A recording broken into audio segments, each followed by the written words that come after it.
Bienvenue sur ce tutoriel où je vais vous montrer comment vous devez créer votre parc locatif sur VignaCase.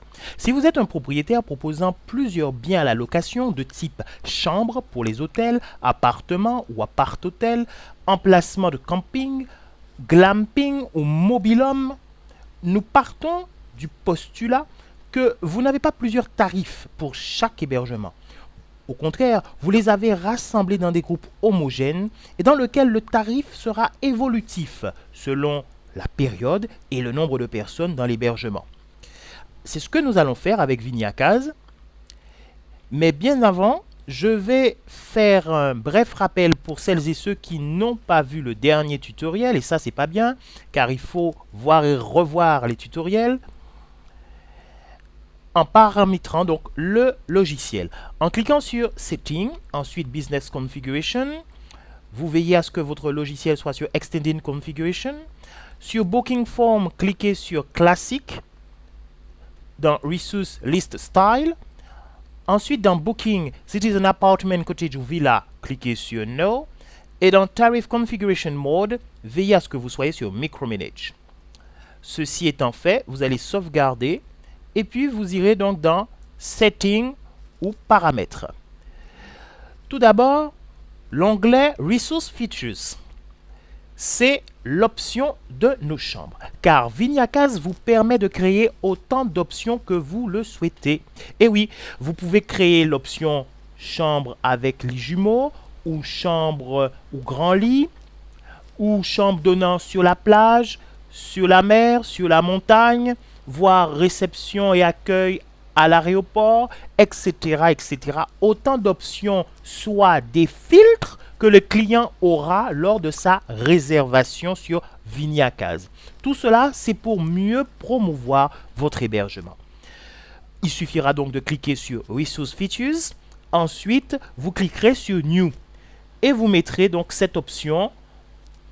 Vous l'écrirez et ensuite, vous allez sauvegarder. C'est pas plus simple que ça. Ensuite, nous allons cliquer sur Resources pour éditer notre parc. Alors, vous constaterez que j'ai déjà commencé le boulot. Et je suis à A6. Donc, j'ai actuellement plusieurs chambres qui sont regroupées par type. Type One Bedroom, type 1. J'en ai dans ce type ici, là. 3 ou 4. Et là, j'ai commencé dans One Bedroom type 2. Ici, One Bedroom type 2 aussi. J'ai là A5, A6. J'ai envie de créer un troisième groupe de tarifs.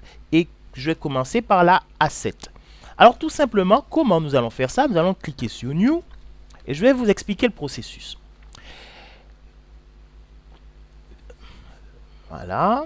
Donc, nous cliquons sur New.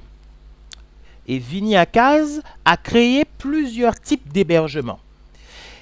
Ces types sont caractérisés par le nombre de lits qui sont dans chaque hébergement.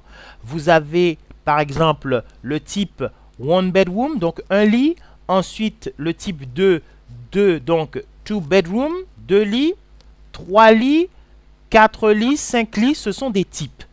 Mais nous nous sommes confrontés à une petite problématique que nous avons dû résoudre. Par exemple, vous êtes un hébergeur, vous proposez un lit par hébergement.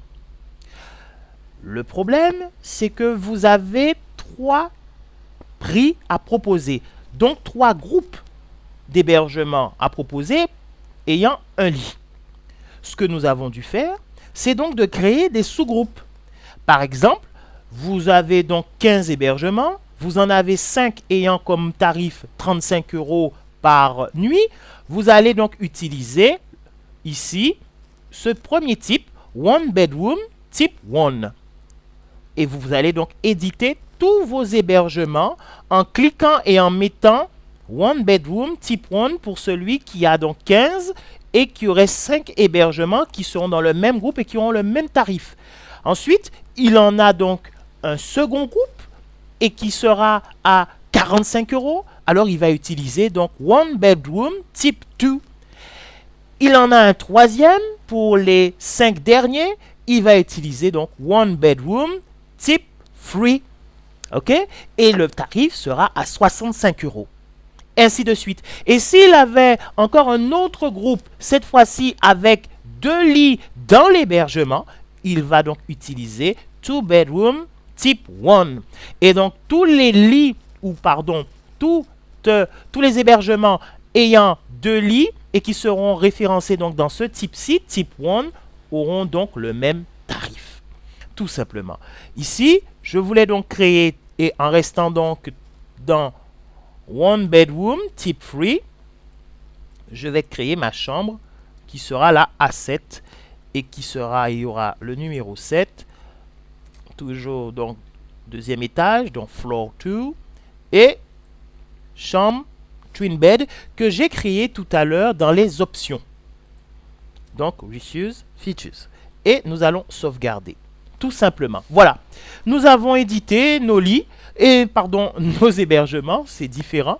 Et vous créez ainsi de suite vos hébergements comme cela. Alors, certains vont me dire, oui, mais je n'ai pas la tête à chaque fois à recréer les hébergements. Vous avez donc la fonctionnalité ici, je vais vous montrer, qui va vous permettre de multiplier vos chambres, soit de les cloner à foison. Alors, le logiciel est en train donc d'enregistrer nos données. Et vous verrez que vous avez la possibilité, à côté donc de l'onglet New, la possibilité donc de cliquer sur l'onglet, je crois, multiplier. Donc là, vous pourrez multiplier vos données. Ceci est donc terminé. Nous allons passer tout à l'heure au paramétrage de nos tarifs.